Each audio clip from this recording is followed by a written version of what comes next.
how do we approach companies? We approach them talking about their business interests.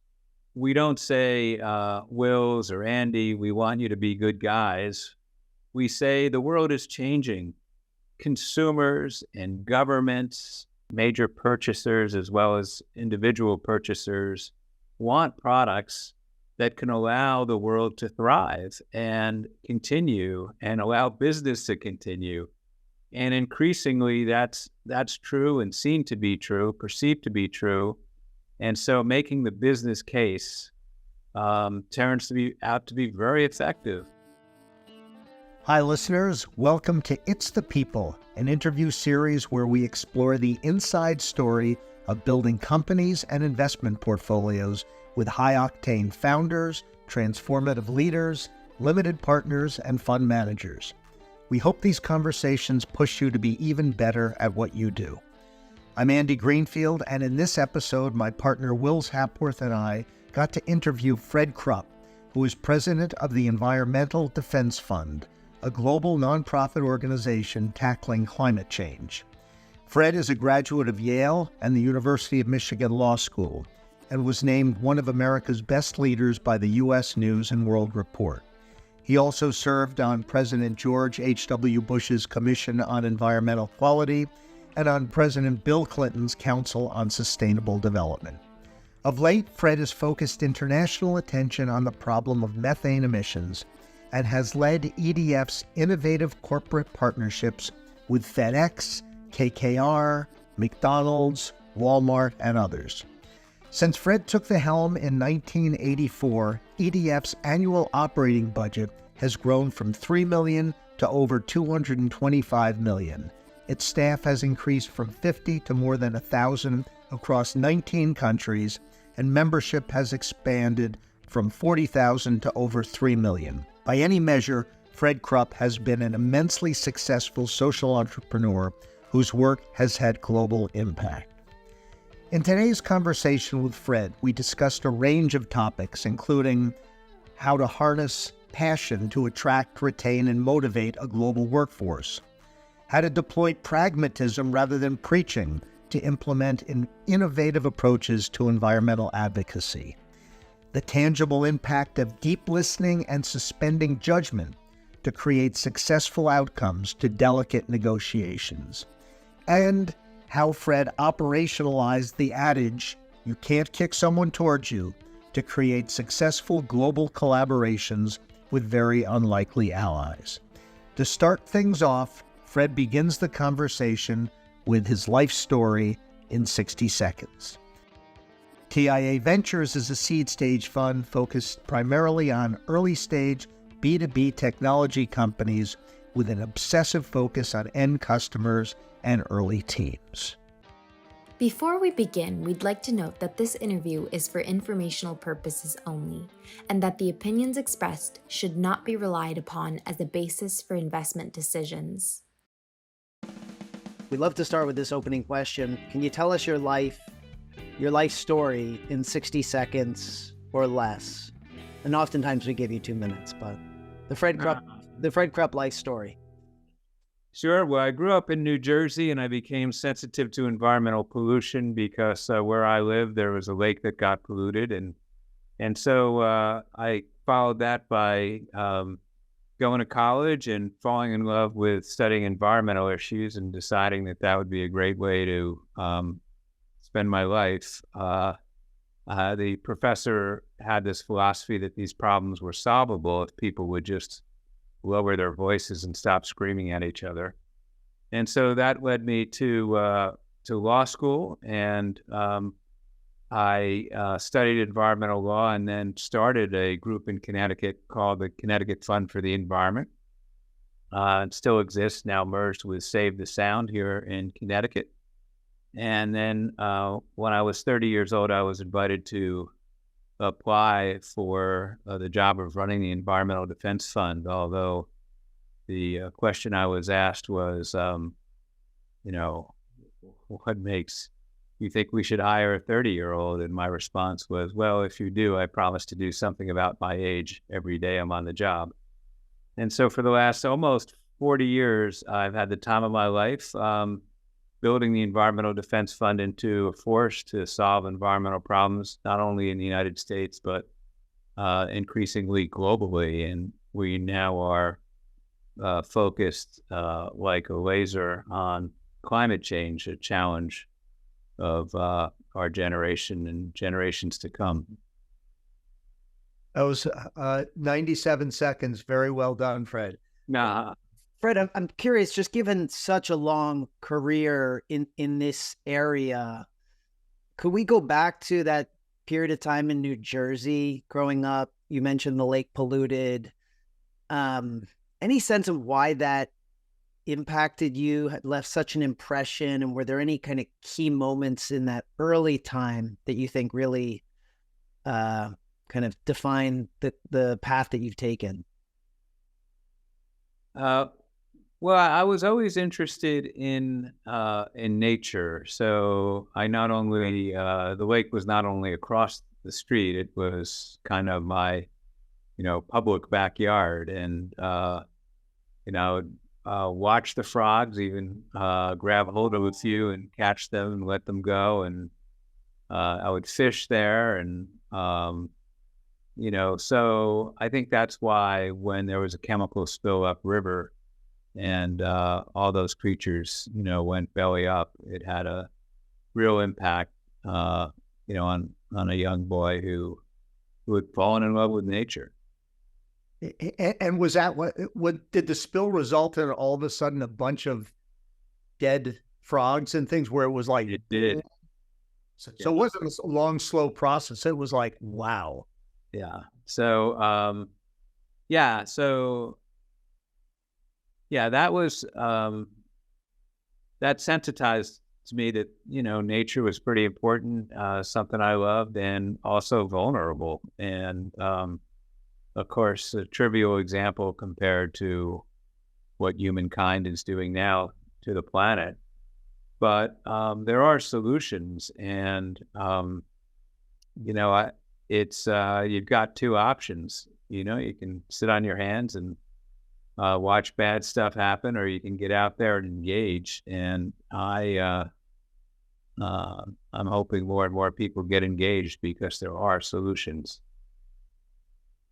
Well, it looks like, taking a look at where you started and where you are now, the growth in the Environmental Defense Fund has been, I'd say, nothing short of staggering, both in the membership, the funds you've raised, the number of countries you operate in.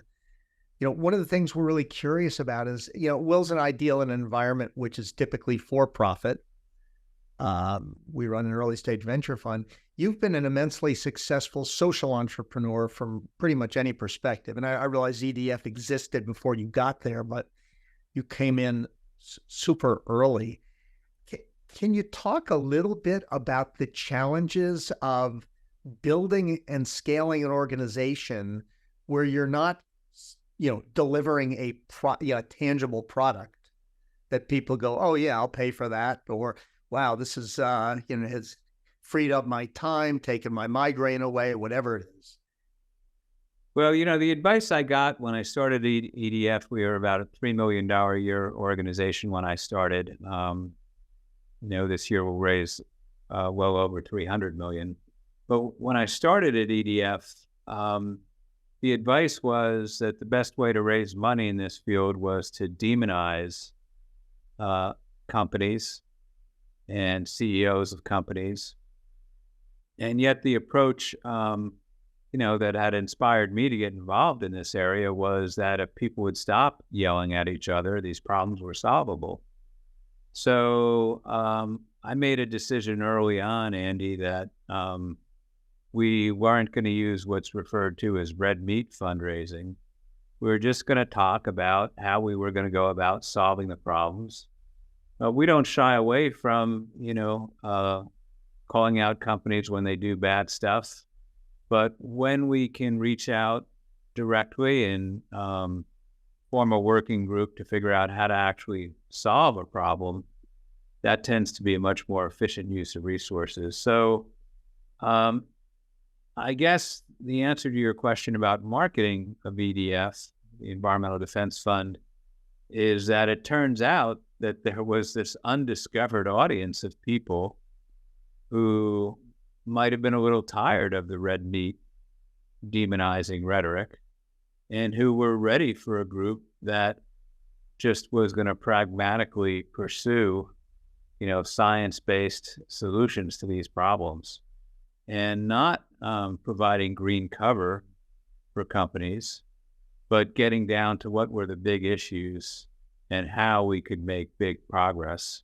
And so that's defined EDF in my tenure. And as we've been able to show that we can, make change, more and more people have become supporters. So on the acid rain issue back in 1990, acid rain was a huge problem. We've now reduced sulfur dioxide emissions thanks to a law that EDF helped to write and get passed through Congress, the Clean Air Act amendments of 1990. We've reduced the emissions of sulfur dioxide, that's one of the main causes of acid rain, by 90% nationwide in that time period.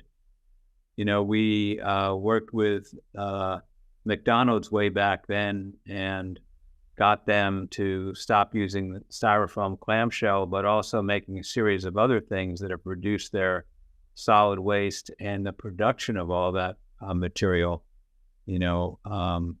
by millions of pounds every year. We've worked with GM more recently and got them to commit to an all EV future by 2035.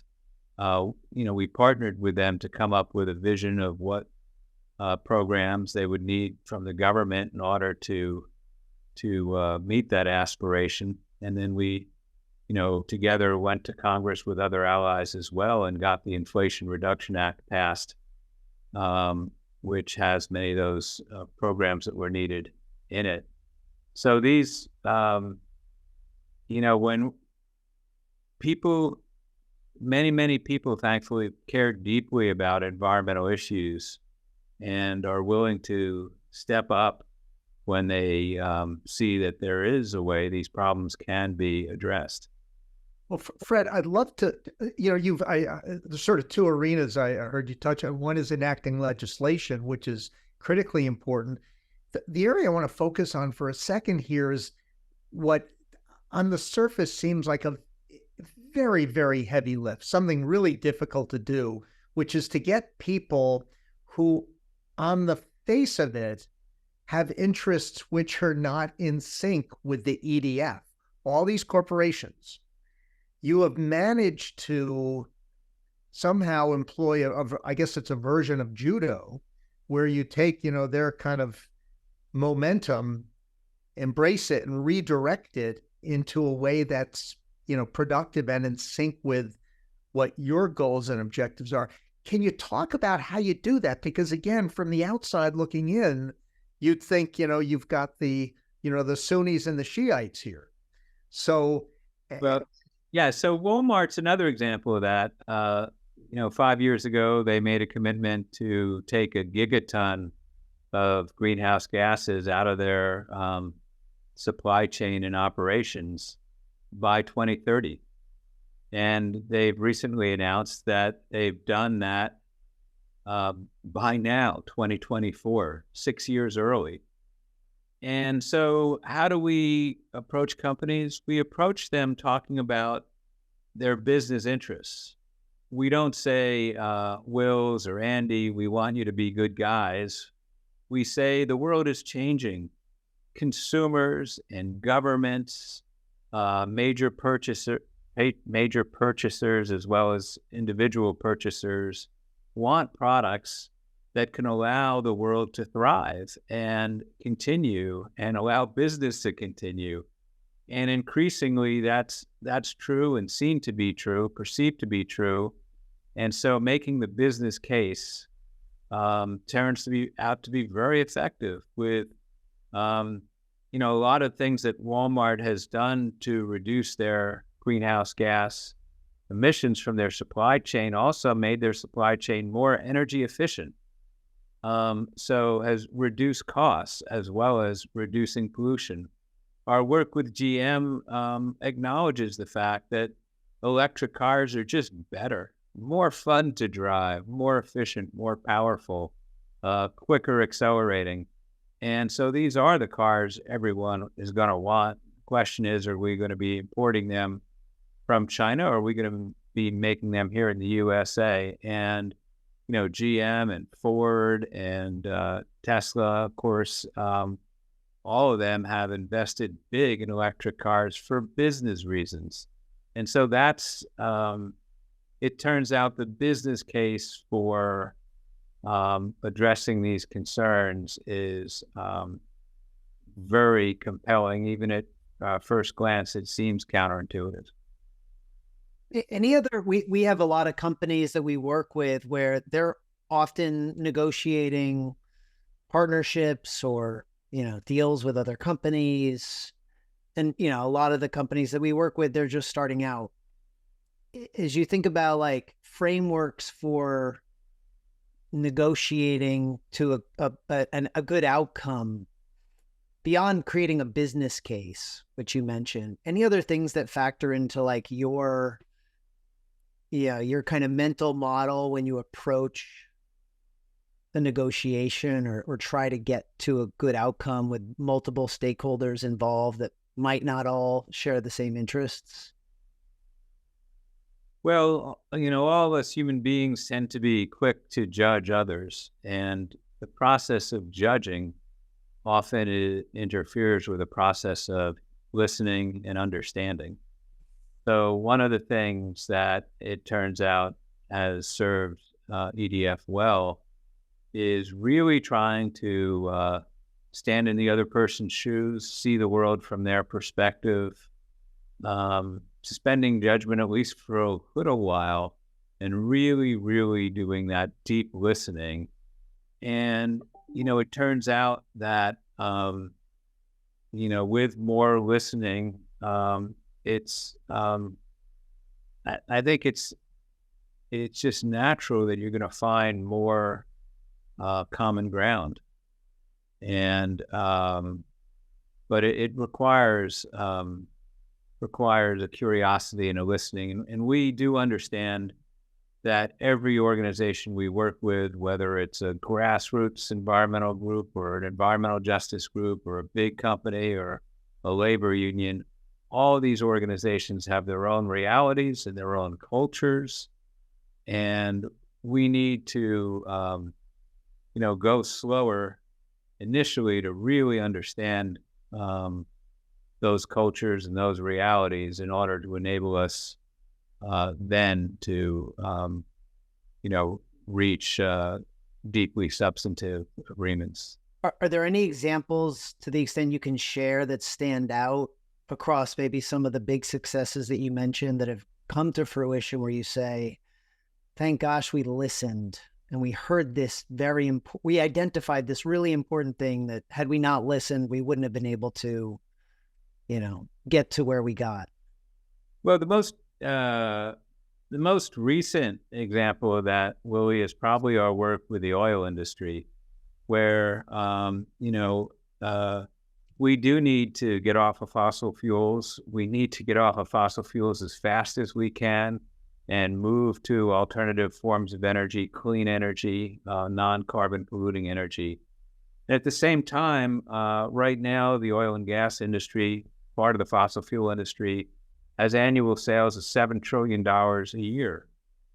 So as fast as we want to get off of these fuels, we're going to be using them for, years to come, even as we do everything we can to accelerate the transition to other forms of energy.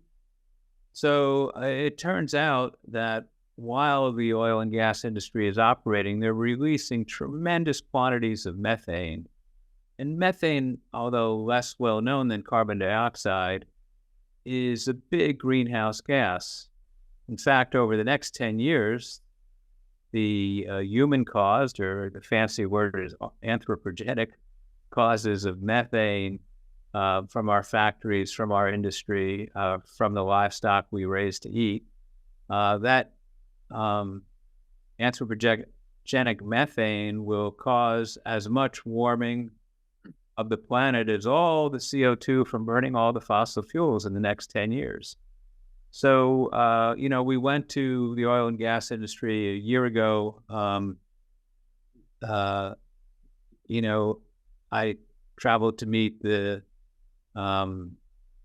CEO of ADNOC, the Abu Dhabi National Oil Company, who is playing a big role in the big annual climate conference. And I asked him to get his peers to promise to reduce oil and gas methane emissions by 90%, not by some faraway date of 2050, but in the next 6 years by 2030. And to do it with third-party verification. And, he agreed that he would. And just a few months ago, the end of 2023, on the 2nd of December, there was an announcement that about 50 oil and gas companies representing 40% of the world's oil sales were making this commitment to lower their emissions by what amounts to 90% in the near future. So that would be an example of where, initially you might think, we just got to put these guys out of business.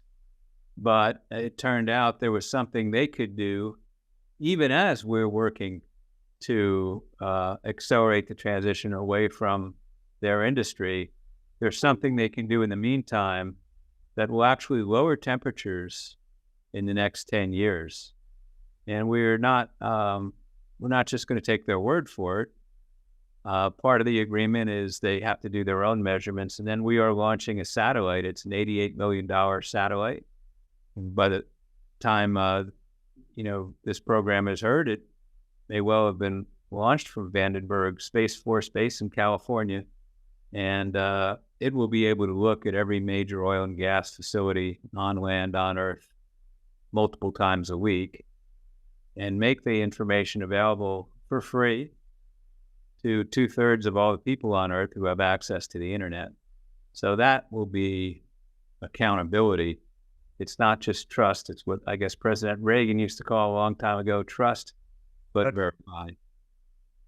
Hey, Fred, I want to turn the clock back a little bit here. Because today you have a global reputation. You can pick up the phone and I'm guessing get in to talk to pretty much anyone you want, any CEO or leader. But if we go back in time to, the earlier days of EDF, can you talk about how you managed to penetrate into these corporations when I'm imagining their reflexive association with you or with, the organization you represent is, okay, these guys are not in sync with our interests. I don't want to talk to this guy. I don't want to let him in. How did you, penetrate initially into an environment where you wouldn't normally be welcomed and embraced, at least back then? Yeah, so the first example of this was, I approached the president of McDonald's USA, Ed Renzi, about their solid waste issue. And I said, hey, we'd like to work with you. And when I went out to Oak Brook, Illinois, I told them we weren't going to ask them to use Wedgwood china to serve their burgers on. We were going to respect they had a business to run. And we put, our teams of people together. The most difficult thing in the beginning, Andy, was they actually wanted to pay us for working with them. And, we actually thought we would be better served by not being paid. So it took a few months for them to become comfortable with that. But we ended up not being paid, not even accepting a free hamburger. One of the things they wanted is for our people to spend a day working in one of their restaurants. And so the 3 members of our team, did that and learned, what are the realistic parameters of their business. And that was very educational.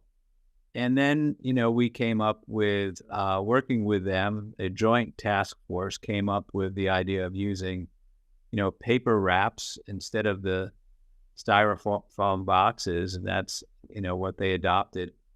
That first partnership turned out to yield tremendous fruit for the environment, tens of millions of pounds of avoided products that didn't need to be made and didn't end up going into the landfill.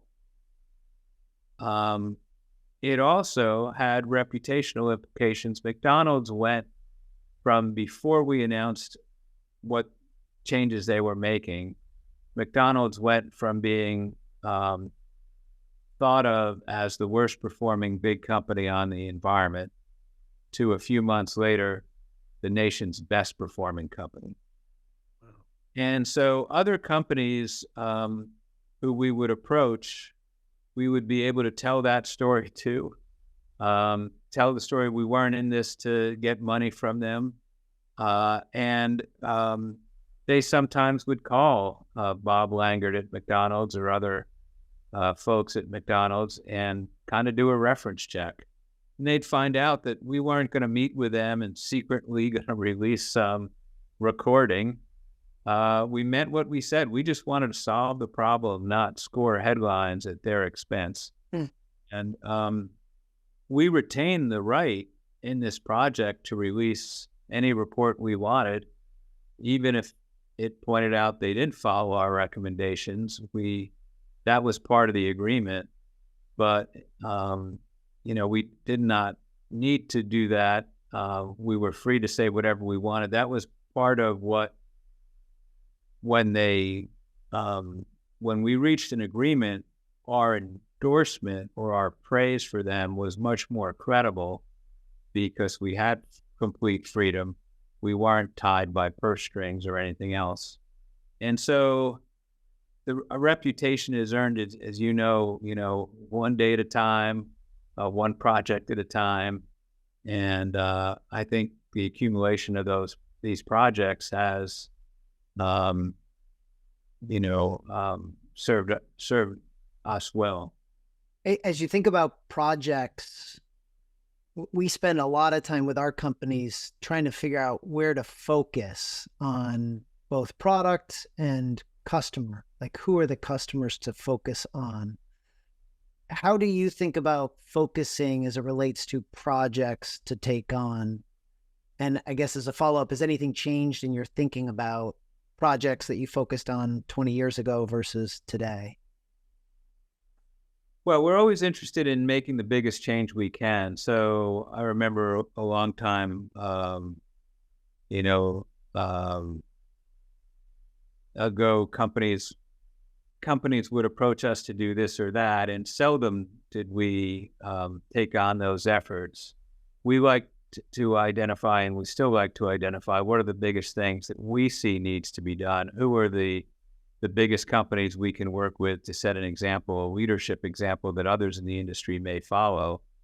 And over time, one of the things that's changed, Will, is that we are now more and more focused on greenhouse gases and climate change, because if we don't solve that one, it's really bad. And there's an urgency to address that and reduce climate pollution as quickly as we can. So, that's one thing that's changed over time, but it's always been, how can we get the biggest change that we can, not a cosmetic change. But if we're going to work with a car company, we want to work on the cars, not on the buildings that are manufacturing the cars. The buildings that are manufacturing cars, they're important and they're nice, and you can make a little incremental change by making them greener, but it's the product they make that's at the heart of their issue and the heart of their significance to climate change. And so we've had good working relationships with Ford and with GM, and good dialogues with Tesla over time as well. That's really interesting. I mean, I think in a lot of our businesses, that concept of focus on the cars isn't that dissimilar from, when we're working with our businesses. focusing on the most important aspects of the business for the customer, not the ancillary stuff, like serve more and more of those essential needs. Yep. But Fred, if we could take a step back again in time, let's see, this is what happens when you've had a lot of birthdays. Want to go younger. Wills and I, when we're talking to founders, we always try to understand what their superpower is, what the thing they have that's kind of unique. And, I've been, I'll say, privileged to witness on a very small scale in our own little neighborhood organization, your ability to come in and diffuse tense situations, negotiate between, warring factions. And if you go back in time, because my sense is that has to be one of your abilities, to walk into, what would again seem to be a unfriendly or hostile environment and have people work together. How early in your life did you have any sense that you were able to kind of come in and, prevent war or prevent war in quotes, but to actually lower the temperature, have people speak, put yourself on their side of the table? Because again, I've watched you do this, not on your normal stage, but it struck me. I remember going home telling my wife, Fred's got a gift there. It feels like a very natural thing. When did that first surface that you were aware of it? Well, I'm going to deny having any superpower, but I've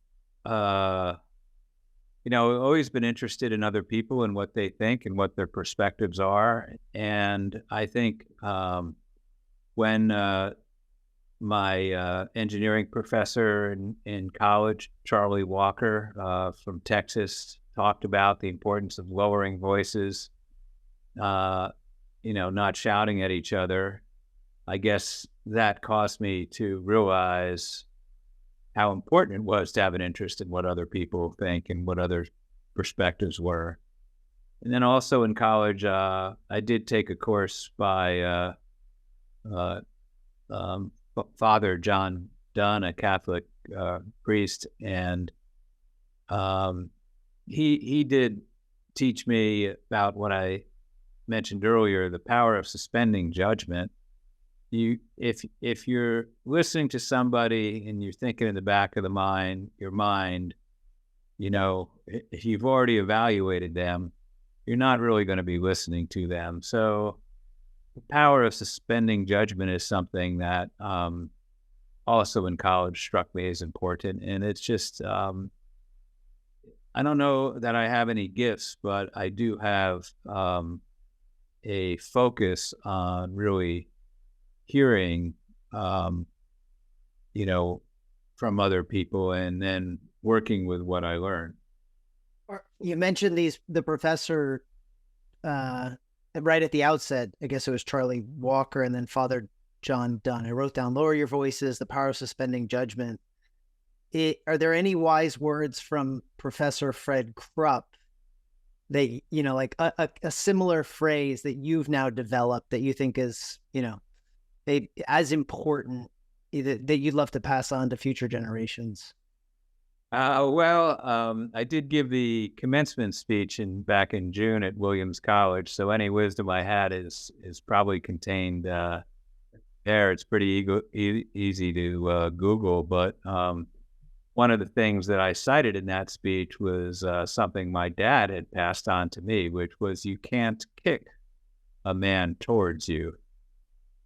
Oof, I love that. Yeah. Fred, in that regard, I mean, sometimes we have an epiphany, along the way, earlier in our life, wow, this thing works. Was there a point where you lowered the temperature? You said, I'm not going to kick this guy towards me. Where you suspended judgment, where you had that experience of this actually is effective. I don't know. Yeah. So, I mean, if you want to go back early in the career, in 1989, I gathered, the my top colleagues who were helping me run EDF, though doing, teaching me, working with me, and we did decide that we were going to try to work with the Republican administration, George H.W. Bush, to come up with a solution to acid rain. And even back then, things were less polarized than now. But even back then, after, President Reagan's Secretary of the Interior, Don Hodel, made fun of the hole in the ozone layer instead of doing anything about it, things had already become pretty polarized. So our decision to reach out to the Republican White House to talk to them about a market-based solution for sulfur dioxide, main cause of acid rain, was controversial and seemed like a big gamble. And it was that same year that we reached out to the president of McDonald's about working with us to come up with a practical way that would fit their business realities to help address their solid waste problem. I think the fact that both of those efforts came to fruition, it worked. McDonald's made big changes, and George H.W. Bush not only announced our plan as his plan, but when he signed it into law, he credited the Environmental Defense Fund with breaking the logjam, the stalemate. So having those early successes of doing something that was unexpected and unconventional, but it worked, taught me that one of the reasons, people in the environmental community hadn't heard about that sort of approach working was it hadn't been tried before. So let's try it. And it doesn't work for every problem, but it turns out it works for a lot more things. There's a lot more goodwill, a lot more people there who all recognize, they have children or grandchildren who want the world to be livable. And if you approach them in good faith, they'll work with you. Not everybody, not every industry, but more often than people think. It almost sounds like, let's go for it, Andy. Sorry. I was just going to say, did you have to face any, blowback or negativity from people on your side of the table? Like, Fred, what are you doing? Oh yeah, in the acid rain example, there was a motion brought up to censure us for this sin of talking to the Republican White House. There were environmental activists who thought that would eliminate the ability to campaign against them. I say it with a smile now, but it was quite serious at the time because nobody wants to see divisions among environmental groups. But this was one, and not the only one. Similarly with McDonald's, there were critics of the fact that we were working with McDonald's to come up with a joint report. But one thing I found true over the years, Andy, is that those of us who have a passion for the environment really very much want, I'd almost use the word yearn for results. And so when our work with the Republican White House yielded a law that was going to cut acid rain at first in half and ultimately has cut acid rain by 90%, and when our work with McDonald's resulted in a completely revamping of the way they do their packaging, a lot of people who were initially skeptical praised the work and became open-minded about it. And other groups even began adopting a similar approach, which is great. Whatever works. Our tagline when EDF started, before I came to EDF, was "Sue the bastards." That was unofficial. I changed it to "Finding the ways that work." I love that. We have Go, Willie. we have a number of companies that are, I'd say are highly mission driven. Like at their core, it was their day one. And some of them have faced significant adversity along the way. And I'm curious, like, among all the successes that you've had at the EDF, have there been any moments that you can speak to where you just got a massive punch in the gut? You didn't know if you could get back up. Maybe you lost kind of the passion for the mission, the yearning that you described. Were you even second guessed it, or was that never the case? Well, yes, we've definitely been punched in the gut repeatedly. No, there's never been a loss of that passion. But the biggest gut punch after 5 or 6 years of campaigning for a climate change law back between, 2003 and 2010, so I guess 7 years, we were trying to get Congress to pass a law on climate change. And we did.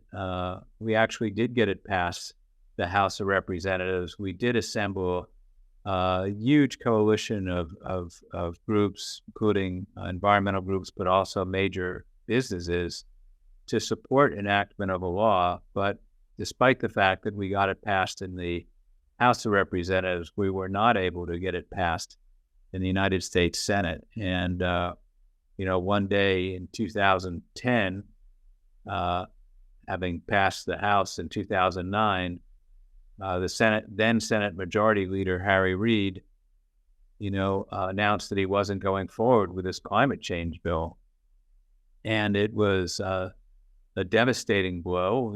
He was right; we didn't have the votes, but we had failed to get the votes, and President Obama, who had the right to have other priorities, his priority at the time was healthcare. He had spent a lot of years on healthcare, and got, some good things done, but that was devastating. But we're resilient and we rebounded, and the culmination of another decade of work, was the passage of the Inflation Reduction Act, which is the biggest, most impactful climate law in the history of our country.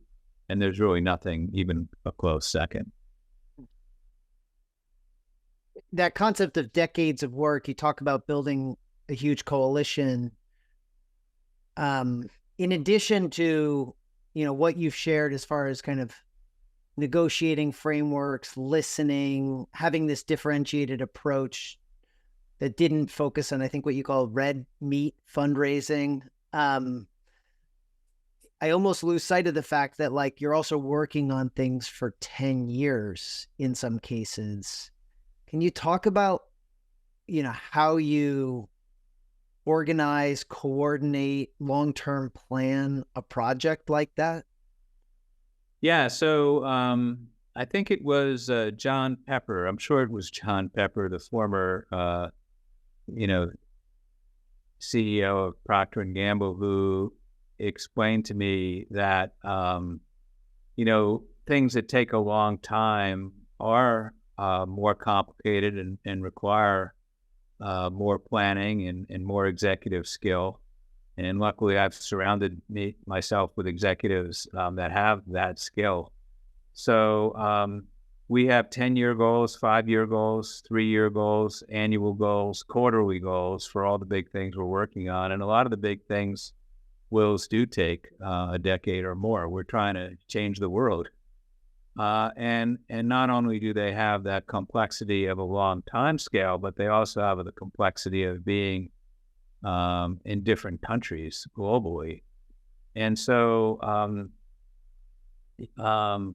that's why I'm trying to articulate for folks the reasons that small startup, new environmental groups can be really important and really impactful. And at the same time, there are some issues where having a larger group, which is able to have people in China, in India, in Europe, in the United States, and a bunch of other countries, and have the talent to plan some of these bigger initiatives. For some things, like getting 40% of the world's oil sales, companies representing that market share, pledging a 90% reduction in methane emissions. For some of these big changes, you need big groups that are effective but have some throw weight. And so I am proud that EDF has developed more muscle and more capacity over the years, because these environmental problems, you can make important incremental changes without a large organization, but to make important changes that move the needle globally, many of those things require small organizations, but a few large ones as well. Which you have in EDF. I'm curious, Fred, as you know, when you started there, you had a handful of employees. 47. Yeah. But that's still a handful compared to today. You have how many thousand? Well, over 1,000. Yeah. Yeah. So what I'm really curious about is, in the private sector, you can, entice the best and the brightest very often with money, just to be, crude and crass, but honest. You have mission focus, which is part of what you said earlier drives you and has driven you, but you have scale now. And, to run a company like that, requires serious executive skills across a range of functions. When you're building your team, how do you balance commitment to mission versus, I'll just call it out and out, skill sets?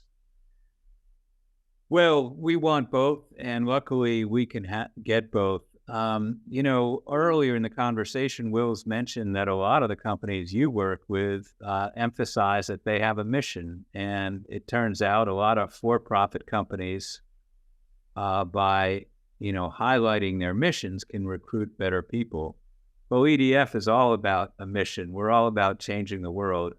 And so we have the luxury of many, many people want to work here, and many of them have tremendous skills. And those skills can be the perspectives they bring, having been born in Nairobi or Johannesburg, and the educations that they've received and the skills that they've learned working, in those countries, or they can be having gone to, a great engineering school in the United States. But oftentimes it's also, the people skills, the ability to listen deeply, as I've talked about.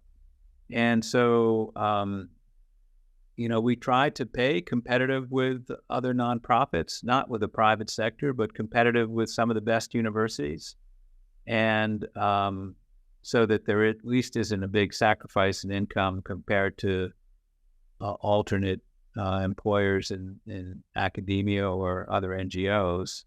We try to treat our people with tremendous respect. We realize the human capital that we have is how even 1,000 people is a relatively small number compared to how many people does the oil and gas industry employ with $7 trillion of annual sales, and yet we're trying to and succeeding in moving them. So what gives us the ability to move is we've got an incredibly talented group of people who have decided that the most exciting and rewarding things they can do with their time is to work with us. And it's not just EDF. We have these people working at many different environmental groups and many different, cause-related social service organizations, charities, if you will. But we're certainly, EDF is the place I know best. And, when we have a job opening, we get to choose from among really great people. And I've been blessed my entire career getting to work with people smarter than I am, more capable than I am, more able to manage than I am.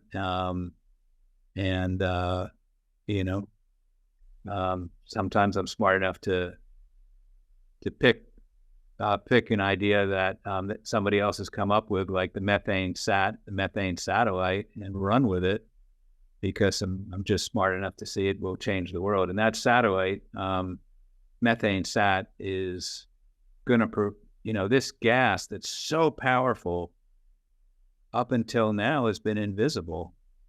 And now we will have the first instrument.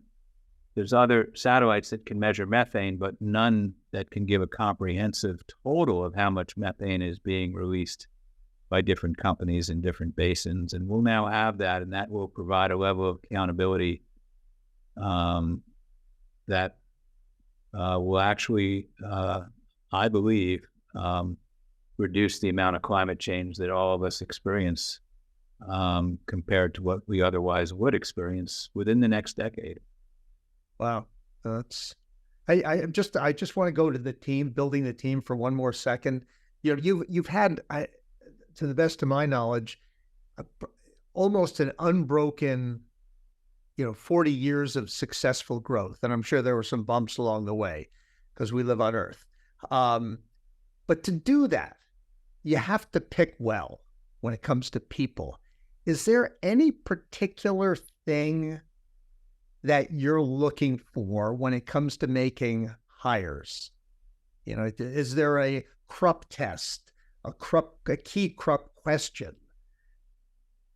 Well, humility. I always ask people what they've done, and I'm always interested in how they answer. And of course, I want to know what they've done and what their role has been, but I'm also interested in how generously they credit other members of the team. Because the truth is, doing anything big or worth doing requires a team effort, not an individual effort. So that's one thing. Another thing is we really are more interested in track record than we are in interviewing skills.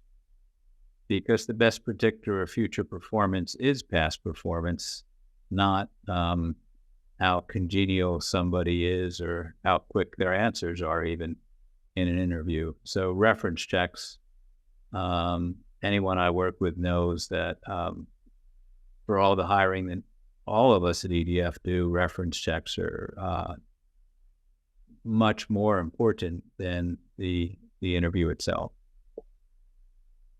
I like that. Fred, you're trained as a lawyer, right? And I'm curious, as you look back, I can imagine that served you very well in your work. For maybe our very young listeners, if you could go back to school in one day, not have to work hard at it, and acquire one other skill or training that you think would have been very helpful across your career, anything that immediately comes to mind? Well, I enjoyed law school, and I think it did give me, some insights that have been helpful, especially in the policy realm. But I've always missed having gone to business school, and if I had, a few more years, I think that would be fun. I think acquiring a professional education in being an entrepreneur, or what it takes to build a business, operate a business, I would enjoy that very much. I've tried to, learn it without the books, but I'm sure I would have benefited and would have accelerated progress had I been able to get a good education from a good business school. I'm just going to have to push back. I think you've built yourself a hell of a business without that education. We often, and since you're a skier, you can relate to this. An analogy I sometimes says, you want to live life so when you get to the bottom of the hill, you're not saying, wow, I wish I had taken a different trail. So, but we all have things we might want to have done differently. If you could have changed any decision earlier in your career, what would you have changed? Oh, I don't know, Andy. I don't spend a lot of time looking backwards or feeling self-satisfied. I am always looking forward. So I guess at some point maybe I'll sit back in a rocking chair and think about that. But I'm sorry, I don't have a good answer for that one. That's probably a good thing. But talking to you, Fred, I can't help but walk away with a deep feeling of optimism. Would you say that's correct? Or was I picking up on something that I shouldn't have? Well, I'm very hopeful, and Professor David Orr, educated me. He was a professor at Oberlin and has now moved to Arizona State University. But he taught me, Wills, there's a difference between optimism and hope. Optimism is a prediction that it's all going to end well. Hope is a verb with its sleeves rolled up. And I think, there's a lot of reasons to be hopeful, but it requires a lot more people to get engaged in the effort to build that hope into reality. And so the word I would use is I am very hopeful, but it's going to take work. If you see what's been happening to the climate, last year, 2023, the warmest year on record. This year, maybe warmer than that, but every, month has set a new record for that month, for the last umpteen months. The ferocity of storms. This is a really gravely serious problem, but we have to be hopeful. What's the choice? Throwing in the towel and resigning ourselves and our kids and our grandkids to a god-awful future? That's not a choice I'm going to make. And I hope none of our listeners make it either. Let's be hopeful. Let's get engaged. Let's make change. And Fred, how do you wake someone up to this? Aside from, we always talk about show and tell. It's a lot easier to show than tell. How do you get somebody to feel it? We used to say, until somebody's coughing, breathing air that they can see, they're not gonna, back in the day when LA, you could see the air you were breathing. How do you wake someone up to this? I think the people that aren't paying attention or don't see it as a priority often see that they're often perceive a conflict between building a stronger economy and, protecting the environment or solving these problems.